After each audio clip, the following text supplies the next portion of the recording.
തീയതികളിലുണ്ടായ പിഴവിനെ തുടർന്ന് എം മുകേഷ് MLA-ക്കെതിരായ കുറ്റപത്രം മടക്കി. പിഴവ് തിരുത്തി നൽകാൻ നിർദ്ദേശം നൽകിയാണ് Ernakulam first class judicial magistrate കോടതി കുറ്റപത്രം മടക്കിയത്. ആലുവ സ്വദേശിയായ നടിയുടെ പീഡന പരാതിയിലാണ് മുകേഷിനെതിരെ കുറ്റപത്രം സമർപ്പിച്ചത്.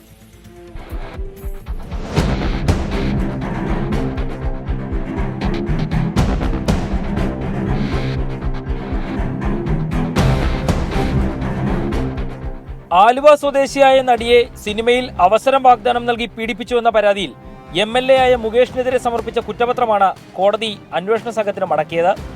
കണയന്നൂർ 1ാം ക്ലാസ് മജിസ്ട്രേറ്റ് കോടതി 8-ലാണ് പ്രത്യേക അന്വേഷണ സംഘം കഴിഞ്ഞ ദിവസം കുറ്റപത്രം സമർപ്പിച്ചത്. മുകേഷിനെതിരെ ഡിജിറ്റൽ തെളിവുകളടക്കം ഉണ്ടെന്നായിരുന്നു പോലീസ് കുറ്റപത്രത്തിൽ അവകാശപ്പെട്ടത്. കേസുമായി ബന്ധപ്പെട്ട തീയതികളിൽ വന്ന വ്യത്യാസമാണ് കുറ്റപത്രം മടക്കാനുള്ള കാരണം. ഇത് പരിഹരിച്ച് ഇന്നോ നാളെയോ കുറ്റപത്രം വീണ്ടും കോടതിയിൽ സമർപ്പിക്കുമെന്നും അന്വേഷണ സംഘം പ്രതികരിച്ചു.